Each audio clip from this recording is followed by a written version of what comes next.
Hello, everybody. Welcome here today to Juniors Draft Under Pressure. My name is Toma. I'm here with my good friend Weef. How are you doing today? I am doing fantastic. I got home literally about 5 minutes ago because of traffic, which I highly don't recommend if you're about to get set with a commentary block. But regardless, I'm ready. I love these juniors draft events. They are always incredibly fun to watch and commentate. So I'm ready to see some good action. I am excited today too. And for everybody who's just tuning in, a little bit of a different juniors draft event going on today. All former juniors draft members, regardless of what level of skill they play at now, if they were a former draft member, they're able to play here today. Everybody else is still just, if you're signing up for a sub, regular juniors draft rules. So it can definitely be a little bit of a different game than what you see in a normal juniors draft game today. And we're going to be starting up with More Inc. versus Flamingo Floaters. More Inc. They were drafted as Zoinks Zooey Mama in the our fresh season 2023 juniors draft. That is our second juniors draft, and they continued playing as a competitive team. They've done This Is Fine, Infinity Cup, and some other things that they've been going on. And one of their members joined another team, getting into Ludi Season 14 Division 8. That same member is also a fantastic artist, by the way. But yeah, it's really interesting how to see how many of these. We're already in the game. Never mind. We can continue to talk about that later. But these teams have both gone on to continue playing competitively, which should mean this is going to be a very competitive match. And as we see Devil splatling on both sides. You see, the unconventional comps that we normally see during these junior draft events. Yeah, they are always super fun to see. Right now, they're loading out here into mid, just trying to find some clams, get some picks. One on Flamingo's Floaters does go down early. That's going to give the More Inc. a little bit of room to move here as they're going up towards this ramp. They have two down, have that man advantage. You need to watch the one that they left go there on the left side, but there they are. I say they got to watch out for them. They came back around for the flank. Gonna kind of stall out Flamingo Floaters there, as now these teams are once again kind of battling it out in this neutral game at the moment. It's a classic game of Clan Blitz scores, where it's neutral for so long until somebody finally breaks through, and even if they do break through, they still have to really contend with that very intense choke point here. But it looks like More Rank has 2 down on the side of Flamingo Floaters. That's going to lead into a 3-down situation, which means that they do have a pretty good opening to try to force themselves into this area over here. Yeah, they've got this power clam online too. Now they just need to kind of get that wiper cleared out, but one of them is going to go down in this process. The wiper dropping in, getting those missiles in, and going to be coming all the way back around. Looking at this jump in this last member here from More Inc. But the power clam is going to be picked up as that wiper goes down. Going to allow them to throw a few extra clams into here on this basket. They're going to choose to continue to just kind of keep up this pressure, throwing bombs whatever they can. But Flamingo Floaters finally in a good position to really kind of get back out here and contest it and get this area back in their control. As they're getting a triple there, they think that the full wipe on to More Inc. And now they're going to be able to flip this mid really fast. You see this orange paint going down. They need to just build up that clam economy and really brute force their way through that elbow. Yeah, a push of 47 is a pretty good first push here, and so that's going to be the one that they are aiming to beat, as this brush over here gets a pick with that 96, how that does lead them further in to try to get in and break this choke point like More Inc. did earlier in the match. Sam over here on this brush is going to continue to try to move in, going to get taken down, make a little bit of headway for the team, but it looks like More Inc. is starting to fight their way back into mid, really doing their best to try to contend with the aggression that Flamingo Floaters is trying to bring right now. Yeah, just again, you see this aggression right now coming out. And the ballpoint, though, doing a great job at being able to shut it down and able to hold space here on this ramp, making sure that Flamingo Floaters isn't going to have quite an easy time getting in, especially as you see more members of More Inc. just going down and getting picked by some bombs and whatnot, trying to get back out. But the ballpoint holding it down strong, exactly like you want to see an anchor play you're doing. And look at that, just excellent movement. Finally goes down as it looks like Flamingo Floaters poised here to score. They've got a second power clam trying to come in. It does connect with that basket, but it doesn't look like they have too much left in the tank to be able to have here. The Platana does have quite a bit of clams, but not able to really get in a position where they can get it to the basket.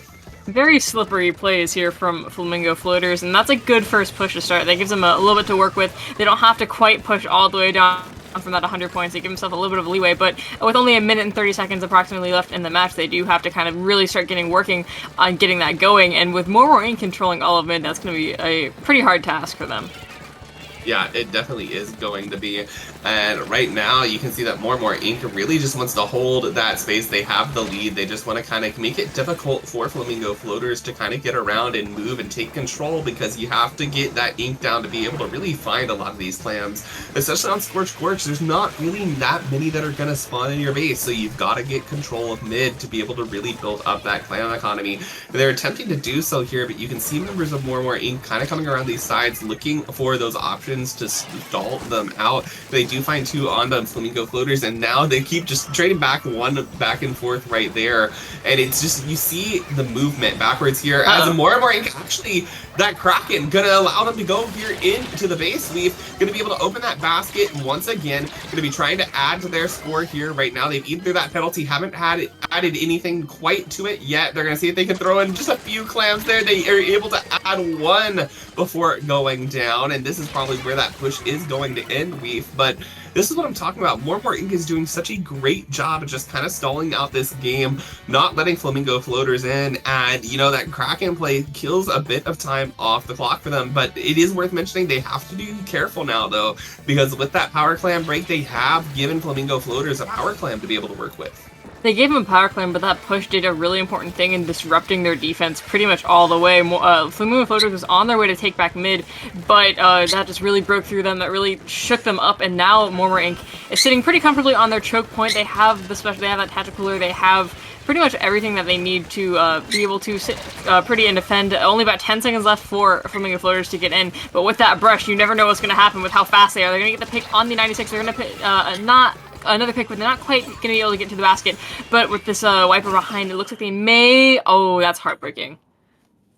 Literally, you hate to see it. Just the spinning power clam gets you so many times. We've so many games come down to that kind of situation before. And it's always so heartbreaking. Like I said, it's kind of like a kick in the face. Clam Blitz overtime is really rough. You know, it's so funny because on a mode like Tower Control, the tower can keep sliding even after you die, and you can get knocked out that way. I've seen that happen. It's incredibly frustrating. But, you know, in Clam Blitz, even if you're spinning in there, even if you get, like, there's circumstances where, like, points can be scored after the basket closes, and that can do things. It's so janky compared to some other modes. It's certainly interesting. Yeah, definitely. I have to agree with you there. There's lots of interesting potential here. On the replay, you kind of see here where this wiper is just kind of moving around, trying to protect that basket or get into that basket area, and the clam just connecting, just not fast enough. And unfortunate really here. We see another play coming out as this heavy edit gets set up. They have that cooler online for their team and just trying to push forward. You know, cooler is such a vital tool right now in this meta. It does work out for them in these kind of situations where you see that they do kind of trade and come down really quickly, but I think just one of those situations where they didn't come back in quite fast enough. Yeah. Like we saw, it was super close, and so I think that bodes to a lot more close games as this as the set goes on.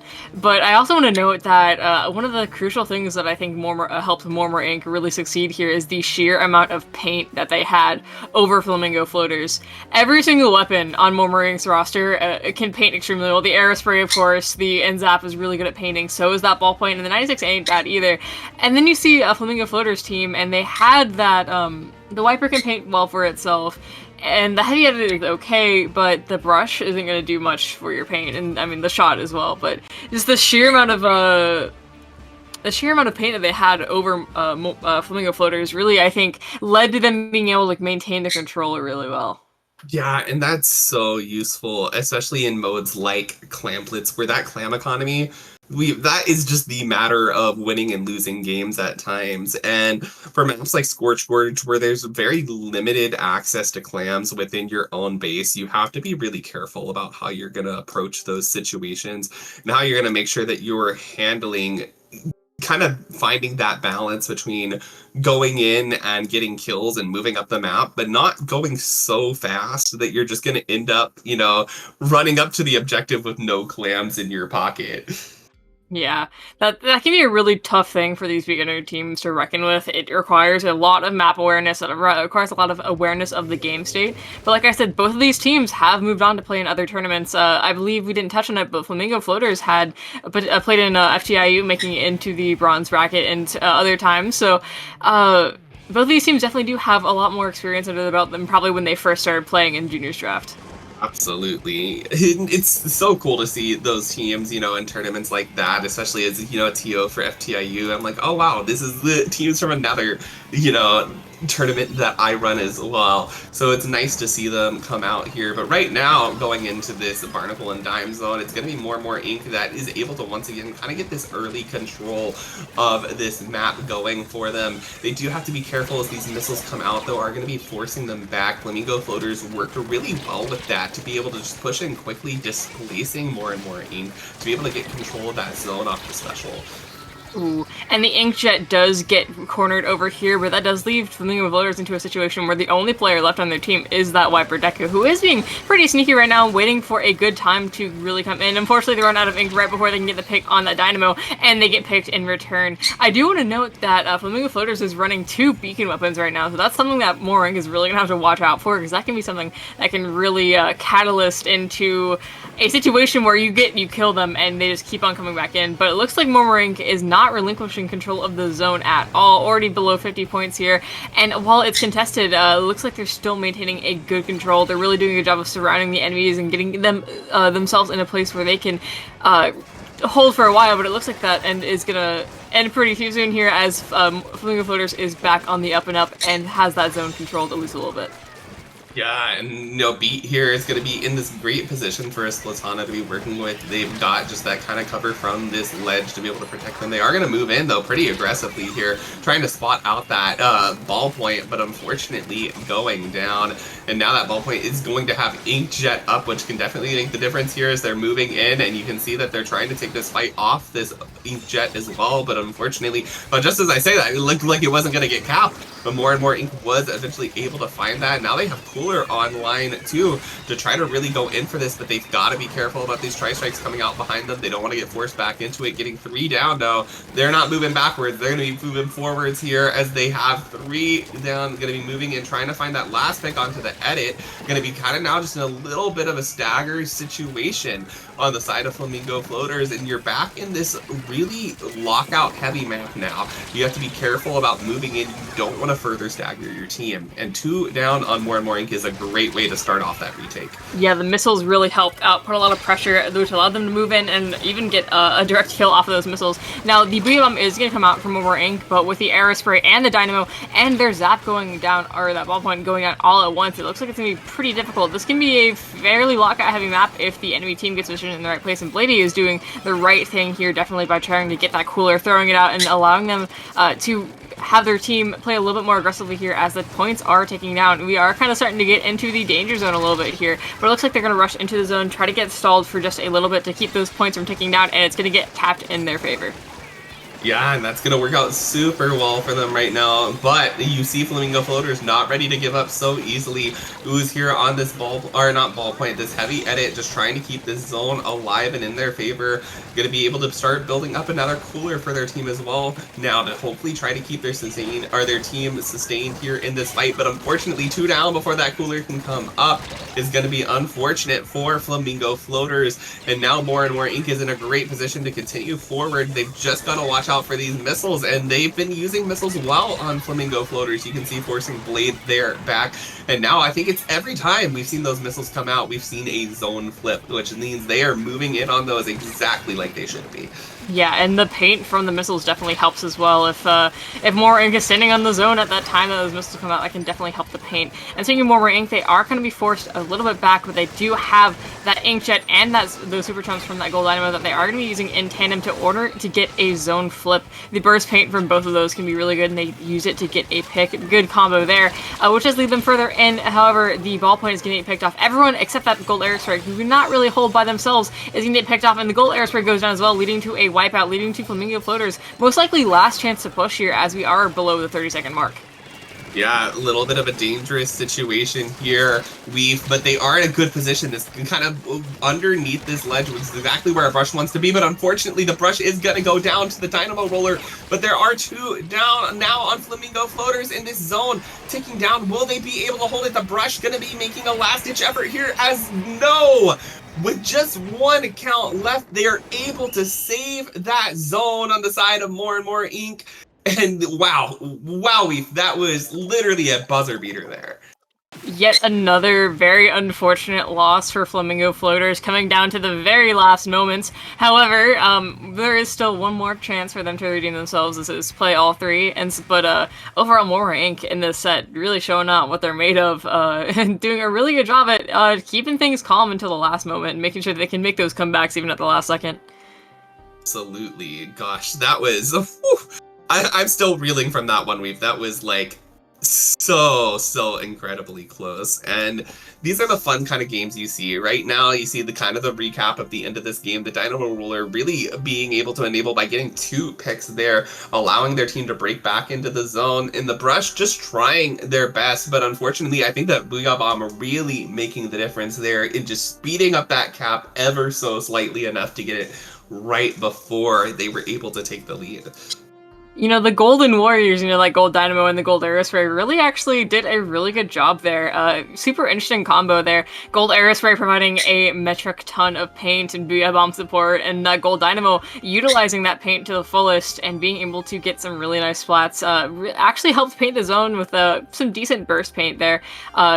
It's hard to contest a zone when you have a Dynamo fling on you, especially if you're not super used to fighting them. They're not a weapon you see super often, and so these players aren't going to know how to take advantage of its weaknesses as much, which I think makes it a really interesting stage to fight on, or a weapon to fight against at these lower levels. Yeah, I would definitely agree with that, Weave. It's really interesting to see, we as...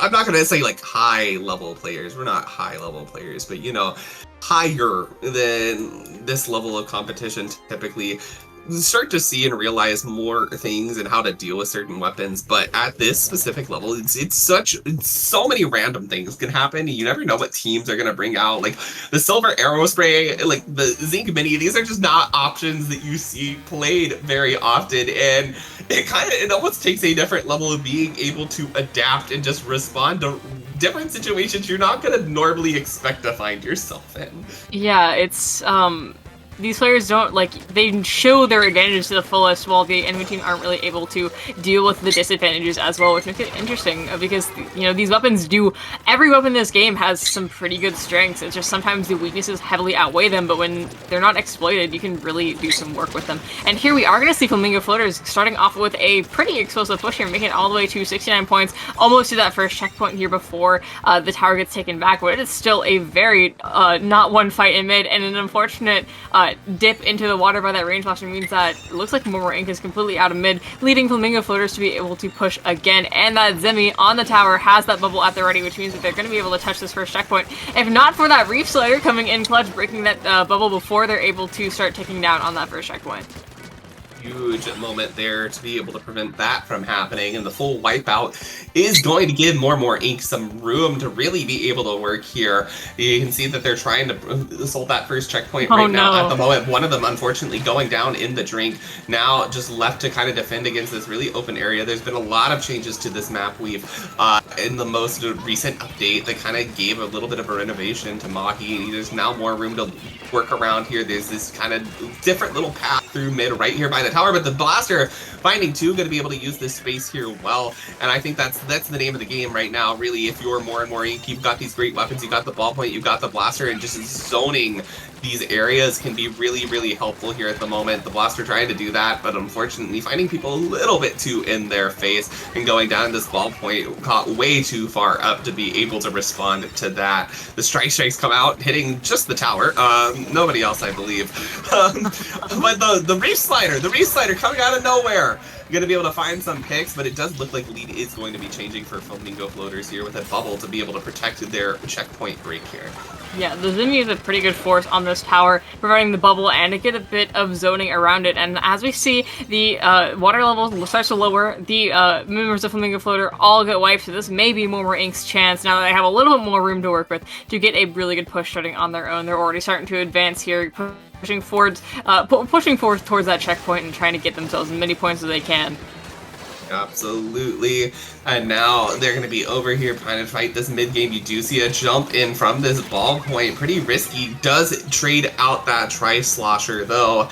And now it's Flamingo Floaters though who have found themselves in advantage off of that fight. They've got these strikes out defending the tower there, and they're just going to be trying to get up there more and more ink to stop it. They are able to not, or make sure it doesn't go any further, but it's just Blade left on this Inzap out here, does find a nice pick, but has to contest with everybody else. And I think that you've kind of seen throughout this game in the second half is more and more ink, they're going out, they're taking fights, they're, you know, stopping the pushes on the side of Flamingo Floaters, but they aren't really able to get themselves in a numbers position where they're able to make those pushes themselves before they start going down. Yeah, this Air Spray putting in the work, getting quite a few picks and trying to get Flamingo Floaters out of mid here. Gonna do some work, but looks like Momo Inc. is opting to push here. They are starting to get the players down that they need to do that for, but it's still looking pretty contentious. There's still a lot of control in front of that tower where they need to be able to sit for so long. Blaster's gonna try to get some picks out and does get one, and looks like they are really starting to get close to breaking this checkpoint here. Reset are gonna go out, is still keeping a nice 2 members down, keeping that nice numbers advantage. Pretty consistently up this push, still really just trying to get through this checkpoint, and they are going to break it. Now there's a few more points until they're able to take the lead and here, if they're able to maintain this advantage. But they're being swarmed here, but they do take the lead, and only about a minute left for Flamingo Floaters to respond to this, but Momo Inc. isn't even out of the game yet. They're still maintaining a good amount of mid control, and so it's really going to be up to these players here in this big fight to take back mid, and if they have any hope of getting this last game. Now, apologies to Flamingo Floaters, might have commentators cursed them a little bit there, as more and more ink was really able to find their footing and put a fantastic stop to all of that. Now it's Flamingo Floaters that's left in a pretty hard position. They're going to have to take this pretty much all the way across the map, and just this Zinc Mini is left up, so it looks like more and more ink may even be posed here to continue kind of pushing this pressure into Flamingo Floaters base, which is exactly what they want to kind of do in this situation. Even if they go down right at the very end, the further that tower is in Flamingo Floaters base, the harder it's going to be for them to be able to take it back, but it doesn't look like they're even going to be able to take this tower into overtime, Leaf. Yeah, meaning that Momo Inc. is going to end up taking that nice clean 3-0, setting a good pace for themselves as they play through the rest of this tournament. Flamingo Floaters did a really good job here, and it was absolutely very close by all means, and so I have a hope that the rest of their run is going to be pretty good as well. You know, I hope so as well. These are just, it's so fun, like I said, to see these teams coming out. You know, for a lot of them, they may not participate in a lot of tournaments, so this is, you know, really their opportunity to get involved with things. Right here, we're seeing the end of this round, where just more and more ink was playing so aggressively here at the end. They knew that, say, hey, we just gotta push it all the way forward that we can, and they just got the right picks that they needed at the right time there. You can see is just coming up to this buzzer that 2 are down on the side of Flamingo Floaters. A third goes down. It's just that last member trying to get on, but unfortunately can't get on and find that pick in time. Yeah. Really, really great set from both of these teams with quite a bit of experience under their belt. And like I said, rest of these are 2 teams that we should definitely keep an eye on if you're watching the bracket, because I have a feeling that both of them are going to go pretty far. I do too. But with that being said, that does it for round 1. So we're going to go on a quick break while we will be back here soon for some great juniors draft action. See you then.